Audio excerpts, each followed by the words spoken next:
Bapak Ibu Jemaat yang terkasih, marilah saat ini kita menyiapkan hati kita untuk memasuki ibadah Minggu 26 Juli 2020, saat teduh untuk kita semua.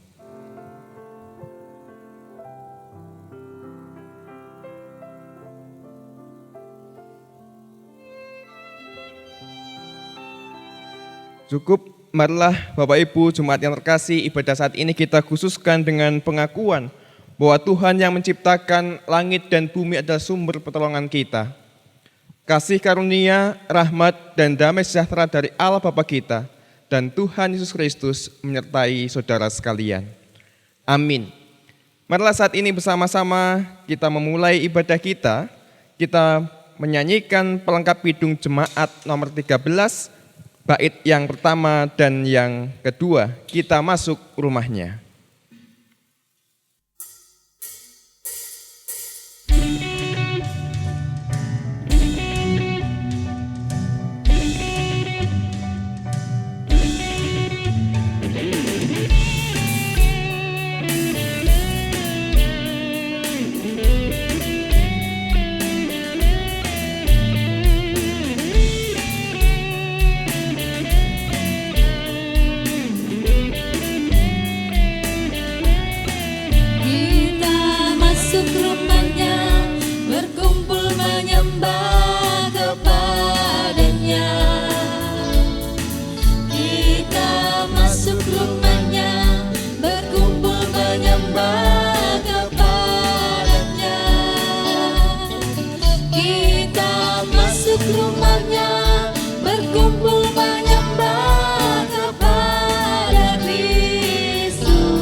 Bapak Ibu Jemaat yang terkasih, di tengah sukacita saat ini, marilah kita juga melihat diri kita masing-masing. Bersama kita membaca hukum kasih seperti yang tertulis dalam Injil Matius pasalnya yang ke-22, ayatnya yang ke-37 sampai dengan 40, yang demikian bunyi firman-Nya.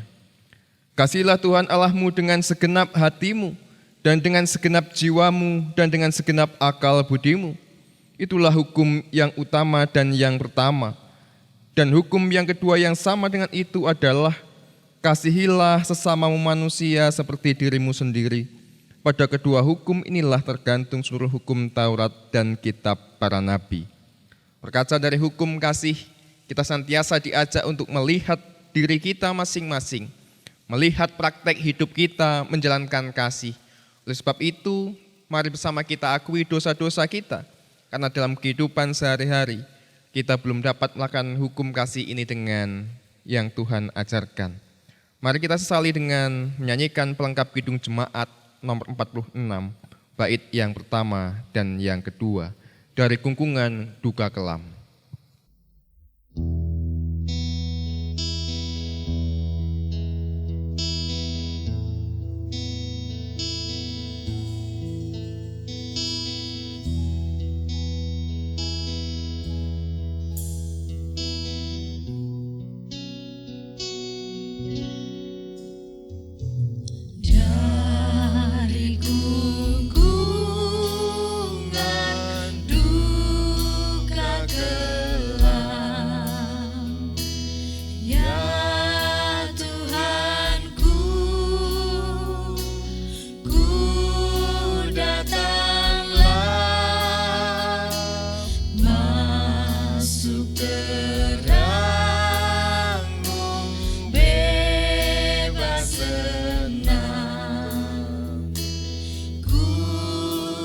datang padamu.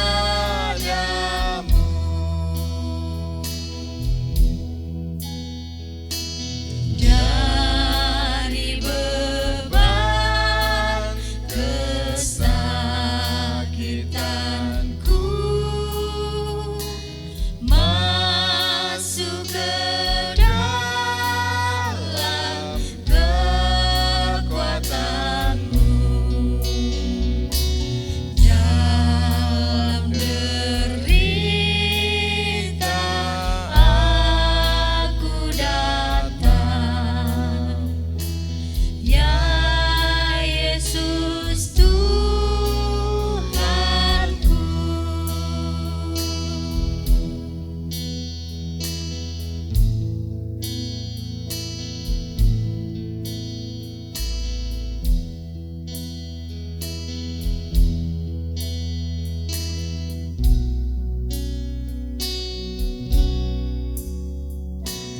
Dari derang kepapaanku,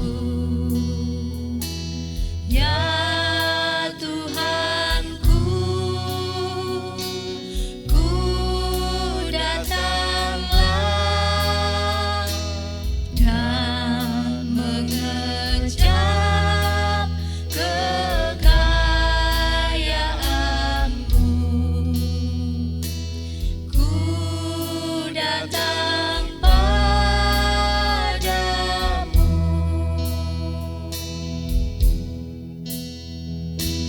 Dari celah keaibanku, pada salibmu ku berteduh. Dalam dosaku aku datang, ya Yesus Tuhanku.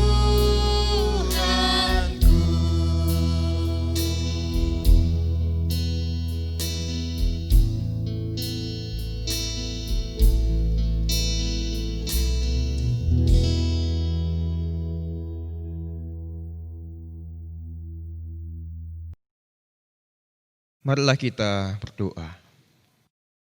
Dalam duka, derita, dan kepapaan kami, dalam setiap dosa-dosa kami menghadap kehadirat-Mu ya Tuhan. Kami bawa setiap kesalahan dan pelanggaran kami dalam tangan-Mu.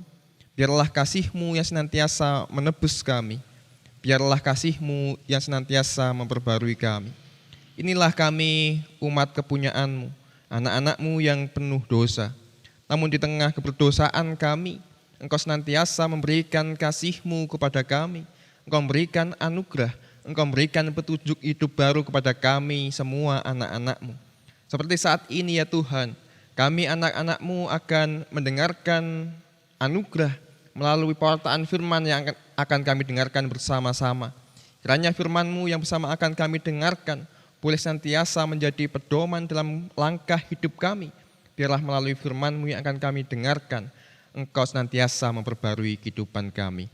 Bersabdalah ya Tuhan, kami telah menyiapkan hati, pikiran, dan jiwa kami. Bersabdalah, kami siap mendengar. Amin. Bapak Ibu Jemaat yang terkasih, bacaan kita pada saat ini terambil dari Injil Matius pasalnya yang ke-13, ayatnya yang ke-31 sampai dengan yang ke-33, dilanjutkan dengan ayatnya yang ke-44 sampai dengan yang ke-52. Injil Matius pasalnya yang ke-13, ayatnya yang 31 sampai dengan yang ke-33, dan dilanjutkan dengan ayat yang ke-44 sampai dengan yang ke-52. Saya akan membacakannya untuk kita semua. Yesus membentangkan suatu perumpamaan lain kepada mereka, katanya, hal kerajaan sorga itu seumpama biji sesawi yang diambil dan ditaburkan orang di ladangnya. Memang biji itu yang paling kecil dari segala jenis benih Tetapi apabila sudah tumbuh, sesawi itu lebih besar daripada sayuran yang lain, bahkan menjadi pohon, sehingga burung-burung di udara datang bersarang pada cabang-cabangnya. Dan ia menceritakan perumpamaan ini kepada mereka. Hal kerajaan surga itu seumpama ragi yang diambil seorang perempuan dan diaduk ke dalam tepung terigu 3 sukat sampai khamir seluruhnya. Lanjutkan ayat yang ke-44 sampai yang ke-52. Hal kerajaan surga itu seumpama harta yang terpendam di ladang, yang ditemukan orang lalu dipendamkannya lagi. Oleh sebab sukacitanya, pergilah ia menjual seluruh miliknya, lalu membeli ladang itu. Demikian pula hal kerajaan surga itu seumpama seorang pedagang yang mencari mutiara yang indah. Setelah ditemukan mutiara yang sangat berharga, ia pun pergi menjual seluruh miliknya, lalu membeli mutiara itu. Demikian pula hal kerajaan surga itu seumpama pukat yang dilabuhkan di laut dan mengumpulkan berbagai-bagai jenis ikan. Setelah penuh, pukat itu pun diseret orang ke pantai, lalu duduklah mereka dan mengumpulkan ikan yang baik ke dalam pasu dan ikan yang tidak baik mereka buang. Demikianlah juga pada akhir zaman, malaikat-malaikat akan datang memisahkan orang jahat dari orang benar, lalu mencampakkan orang jahat ke dalam dapur api. Di sanalah akan terdapat ratapan dan kertakan gigi. Mengertikah kamu semuanya itu? Mereka menjawab, ya, kami mengerti. Maka berkatalah Yesus kepada mereka, karena itu setiap ahli Taurat yang menerima pelajaran dari Allah, maka berkatalah Yesus kepada mereka, karena itu setiap ahli Taurat yang menerima pelajaran dari hal kerajaan surga itu seumpama tuan rumah yang mengeluarkan harta yang baru dan yang lama dari perbendaharaannya. Demikianlah sabda firman Tuhan. Yang berbahagia adalah kita yang membaca, merenungkan, terlebih kita yang berusaha melakukannya dalam kehidupan kita sehari-hari. Haleluya, amin.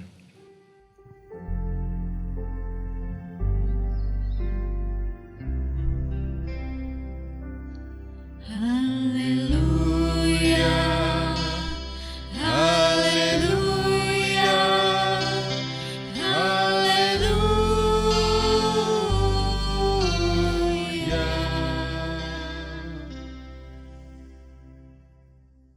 Ya, Bapak Ibu Jemaat yang terkasih, sama-sama kita akan mendengarkan firman Tuhan melalui khotbah yang akan saya sampaikan. Mungkin Mbak Yuli, Bule Yuli sama Mbak Lintang dan tim musik bisa mundur untuk istirahat dulu. Saatnya saya kerja gitu ya. Ya silakan duduk dulu Bule Yuli, Mbak Lintang, teman-teman.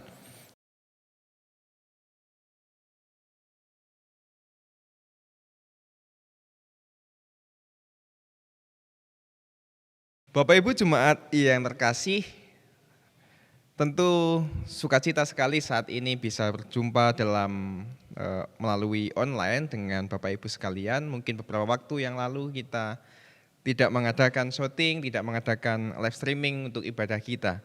Nah, wah gampang lah gitu, nggak usah syuting nggak apa-apa. Karena ada KKB, ada gereja-gereja lain yang juga melakukan pelayanan yang sama melalui online, media online begitu. Nah Bapak Ibu yang jemaat yang terkasih, mau tidak mau atau secara tidak sadar kita hidup dalam dunia yang serba modern, yang serba gampang.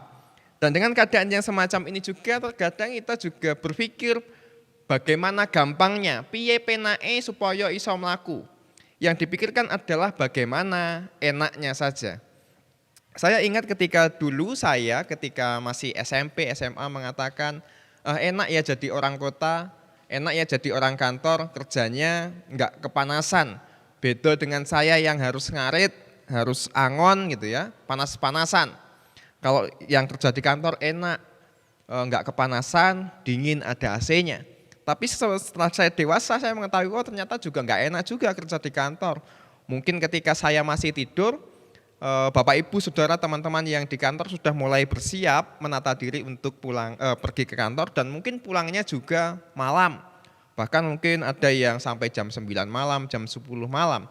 Ada juga yang mengatakan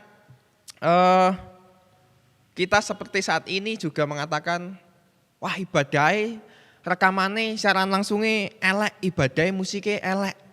Rasa melok ibadah ning GKJ Maes Renggo, golek gereja sing lain saja. Golek gereja sing liyane sing musike apik. Kita seringkali berkata demikian, mau yang bagus, tidak mau yang jelek. Demikian juga ketika mendengarkan khotbah. Nah, wah khotbahnya elek. Mesti kae ora persiapan. Wah kae khotbahnya elek. Ora sah dirungokne neh, sesuk nek khotbah golek pengkhotbah sing liyane. Wae. Nah, hal semacam ini sering kita jumpai dalam kehidupan kita sehari-hari, baik dalam kehidupan gereja, bermasyarakat. Nah, kerap kali kita hanya melihat hasilnya tanpa mau mengetahui bagaimana proses itu berjalan. Kerap kali kita hanya melihat hasilnya tanpa mau melihat proses bagaimana berjalan. Mungkin Bapak Ibu bisa menilai bahwa mungkin hasil rekaman ini tidak baik, mungkin hasil rekaman ini tidak maksimal, lalu wah pindah baik channel sing liyane begitu toh.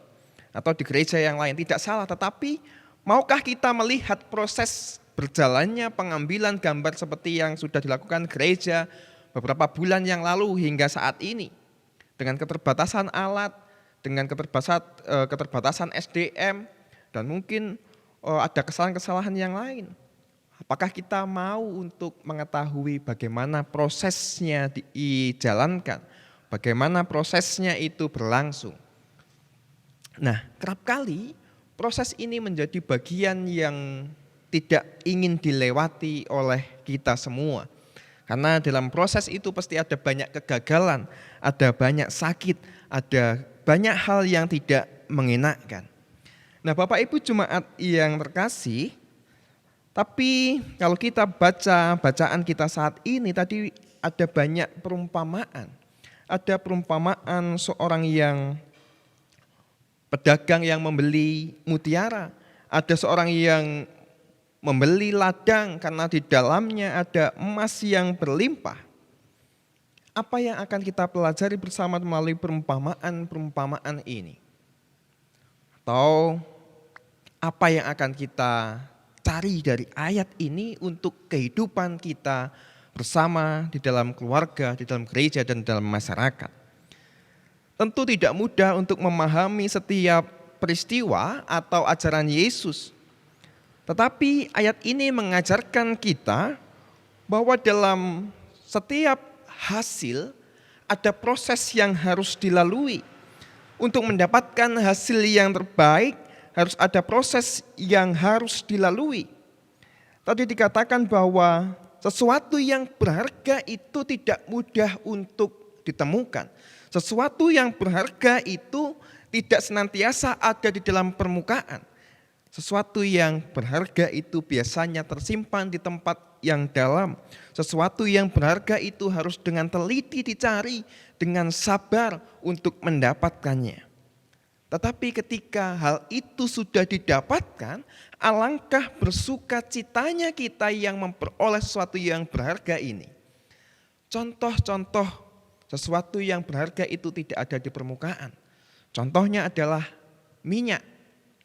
Minyak berada dalam suatu kedalaman tertentu. Untuk mendapatkannya harus diadakan pengujian, pencarian, pengambilan, pengeboran dan pengambilan. Atau juga emas, adakah emas mentah itu berada di atas tanah? Tidak, emas juga harus digali, tanah harus dicangkul, harus bahasa Indonesianya, dirambang, dipisahkan antara tanah dengan emasnya. Sesuatu yang berharga itu senantiasa ada di kedalaman tertentu dan kita harus mau melalui proses yang panjang untuk mendapatkan sesuatu yang berharga itu. Nah, Bapak Ibu jemaat yang terkasih, sebagai seorang Kristen, kita mengetahui bahwa Alkitab yang kita miliki berisi firman Tuhan. Kita memiliki Yesus sebagai Tuhan dan Juru Selamat kita. Tetapi walaupun kita sudah tahu bahwa Yesus juru selamat, bahwa Alkitab adalah firman Allah, adakah setiap kita bisa menemukan sesuatu yang berharga, sesuatu yang benar-benar bernilai, sehingga itu membuat hati kita bersuka cita? Alkitab dan Tuhan Yesus adalah harta terpendam yang kita miliki. Yang harus kita lakukan adalah kita harus mau berproses bersama dalam kehidupan kita beriman, bersama dengan keluarga, bersama dengan gereja, bersama dengan orang-orang kudus, bahkan juga bersama dengan orang-orang yang sedang mencari nilai keberhargaan sebagai seorang Kristen. Kalau kita mengatakan bahwa Alkitab dan Yesus itu sebagai harta yang berharga, harta yang terpendam, berarti kita harus menggalinya, kita harus mengusahakannya, supaya apa yang terdapat dalam Alkitab, supaya apa yang dilihat baik dalam diri Yesus itu menjadi sesuatu yang sangat benar-benar berharga bagi diri kita secara pribadi. Kita melihat bahwa banyak orang Kristen tidak dapat merasakan sukacita. Banyak orang Kristen tidak menemukan sesuatu yang bernilai dalam kehidupannya. Bukan karena ia kekurangan harta, bukan karena ia bercerai dengan istrinya, bukan karena kedukaan. Tetapi mereka tidak mau berusaha menggali dan menemukan sesuatu yang berharga di dalam Alkitab ini, sesuatu yang benar-benar membuat hatinya, hidupnya bersuka cita. Itu yang pertama kali harus kita lakukan. Maukah kita berproses menemukan sesuatu yang bernilai secara pribadi sehingga membuat hati kita bersuka cita? Tadi dalam perumpamaan dikatakan, ketika seorang itu menemukan emas dalam ladang, ia menjual segala sesuatu yang menjadi miliknya, lalu membeli ladang itu. Demikian juga seorang pedagang, ia mencari berlian, mutiara yang begitu berharga. Ketika ia menemukan mutiara itu, pedagang ini menjual segala harta kepunyaannya dan membeli mutiara ini. Nah, kalau kita dalam kehidupan iman Kristen kita saat ini, kita sudah merasakan bahwa ada sesuatu yang benar-benar berharga, sesuatu yang benar-benar bernilai, tentu kita juga akan mengusahakannya supaya kita dapat memiliki sesuatu yang bernilai itu seutuhnya. Dengan apa? Dengan cara kita meninggalkan apa yang telah kita miliki. Dari SD, dari kecil hingga saat ini, kita diajar untuk menabung, kita diajar untuk memiliki, kita diajar untuk menghemat. Nyatanya itu melekat dalam kehidupan kita, dan kerap kali apa yang kita miliki, harta dunia yang kita miliki itu sangat erat kita genggam sehingga kita susah untuk melepaskannya. Tetapi sebagai seorang Kristen, hati kita seharusnya tidak melekat pada harta benda yang selama ini kita kumpulkan. Tetapi kiranya ketika kita sudah menemukan keindahan, nilai yang berharga dalam keimanan, kekristenan kita, hati kita tidak melekat lagi pada harta benda yang selama ini kita kumpulkan, kita usahakan. Tetapi biarlah hati kita melekat pada Allah, pada Yesus, pada firman-Nya yang begitu indah dan bernilai itu. Ketika kita sudah mencintai Allah, ketika kita sudah mencintai Kristen, ketika kita sudah mencintai nilai-nilai kehidupan bersama dengan Kristus, tentu harta benda tidaklah menjadi sesuatu yang utama. Tetapi itu hanyalah sebagai alat untuk memuliakan Allah. Bapak Ibu Jemaat yang terkasih, saat ini tentu kita masih dalam keadaan yang memprihatinkan karena pandemi juga belum berakhir. Mungkin di awal-awal kita memiliki semangat untuk berbagi, kita memiliki semangat untuk meringankan beban orang lain. Tetapi ketika sudah 3 atau 4 bulan ini berlangsung, pandemi ini berjalan, masihkah kita memiliki semangat yang sama untuk meringankan beban sanak saudara kita? Masihkah kita memiliki semangat untuk berbagi hidup, berbagi derita, berbagi sukacita dengan sanak saudara kita, saudara seiman, saudara sebangsa setanah air, saudara dan sesama kita?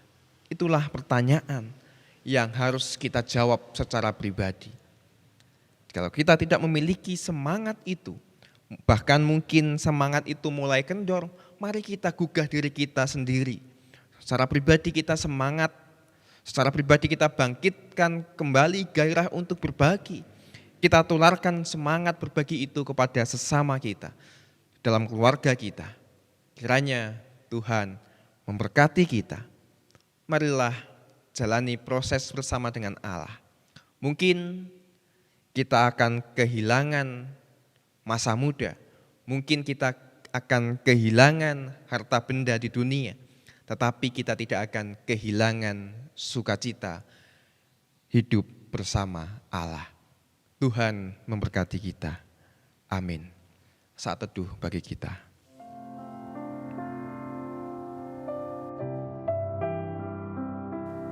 Mari kita berdoa. Syukur kami panjatkan kehadirat-Mu ya Tuhan, karena di pagi yang indah ini kami boleh beribadah bersama dengan sanak keluarga kami. Kami boleh mendengarkan firman-Mu untuk memperbarui kehidupan kami. Biarlah firman-Mu yang bersama kami dengarkan, boleh kami lakukan dalam kehidupan kami hari lepas hari.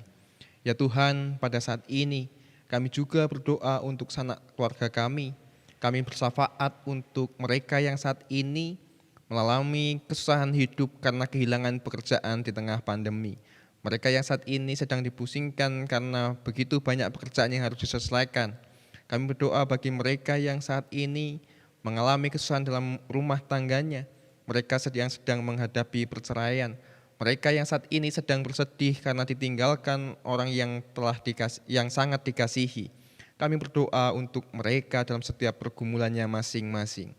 Engkau mengetahui ya Tuhan, pribadi lepas pribadi. Engkau mengetahui pergumulan umat-Mu di tempat ini. Kiranya kasih-Mu yang senantiasa menopang kehidupannya. Biarlah kekuatan-Mu yang senantiasa membuat mereka berjalan tegap, berjalan dengan penuh keyakinan bahwa di dalam setiap duka, dalam setiap kesulitan yang mereka alami, ada maksud Tuhan di dalamnya. Ya Tuhan, mungkin saat ini kami masih belum bisa berjalan sesuai dengan kehendak-Mu. Mungkin saat ini kami sedang bertatih untuk berjalan sesuai dengan kehendak-Mu. Oleh sebab itu, senantiasa sertailah kami umat kepunyaan-Mu. Ya Tuhan, ya Allah kami, saat ini kami juga berdoa untuk bangsa dan negara kami di tengah pandemi ini. Banyak permasalahan yang sedang kami hadapi bersama sebagai bangsa dan negara. Oleh sebab itu ya Tuhan, mampukanlah kami untuk memiliki perkataan yang baik. Biarlah kami juga memiliki pola pikir. Kami juga memiliki segala sesuatu yang baik, hidup saling mendukung satu dengan yang lain, tidak lagi saling menyalahkan. Sehingga di tengah kesusahan ini, kami boleh menjalaninya sebagai satu kesatuan yang utuh. Ya Tuhan, ya Allah kami, saat ini kami juga memiliki kerinduan untuk beribadah di gedung gereja.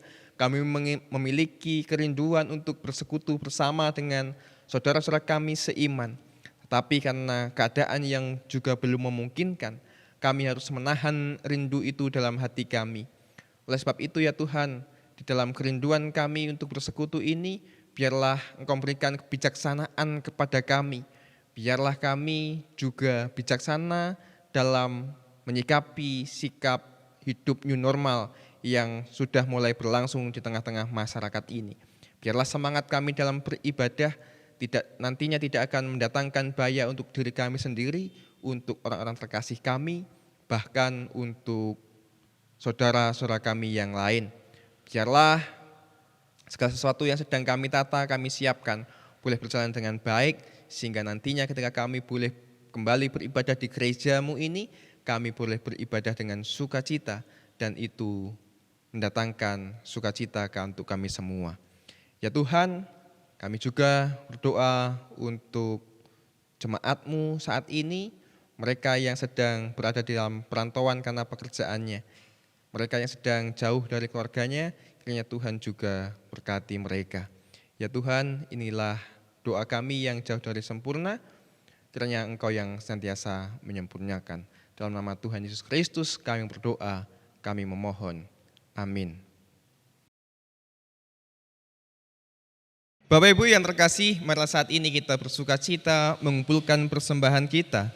Sebagai dasar kita mengumpulkan persembahan, ayat yang akan saya bacakan dari kitab Maleaki, pasalnya yang ketiga, ayatnya yang ke-10, yang begini bunyi firman-Nya. Bawalah seluruh persembahan persepuluhan itu ke dalam rumah perbendaharaan, supaya ada persediaan makanan di rumahku, dan ujilah aku, firman Tuhan semesta alam. Apakah aku tidak membukakan bagimu tingkap-tingkap langit dan mencurahkan berkat kepadamu sampai berkelimpahan? Mari kita kumpulkan persembahan kita, seraya kita menyanyikan Kidung Jemaat 393 baitnya yang pertama dan yang kedua. Tuhan betapa banyaknya.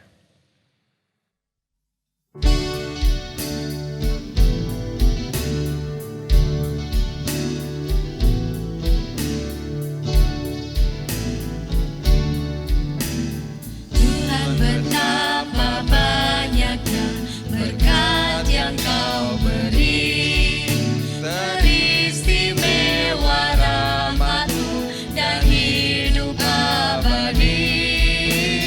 Terima kasih ya Tuhanku atas keselamatanku, padaku telah Kau beri hidup bahagia abadi.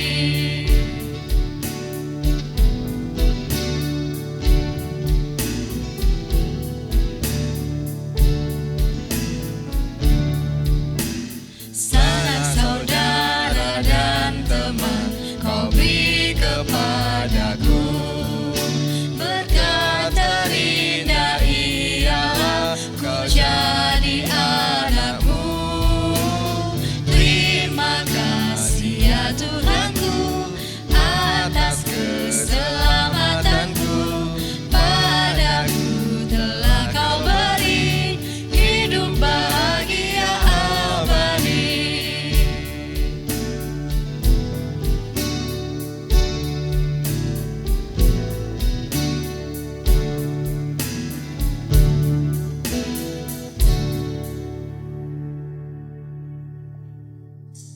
Mari bersama kita haturkan persembahan kita dalam doa. Mari berdoa. Ya Tuhan, inilah wujud syukur kami.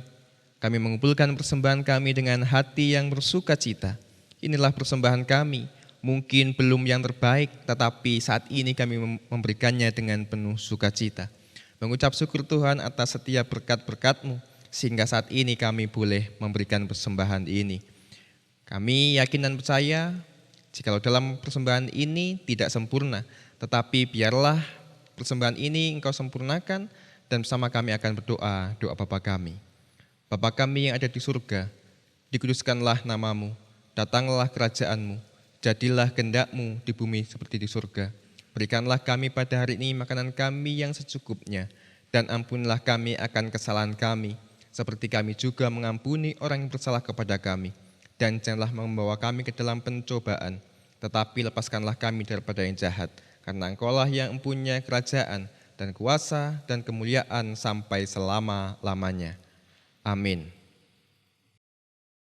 Jemaat yang dikasihi oleh Tuhan Yesus Kristus, marilah saat ini kita nyatakan iman percaya kita dengan bersama-sama kita mengucapkan pengakuan iman rasuli yang demikian.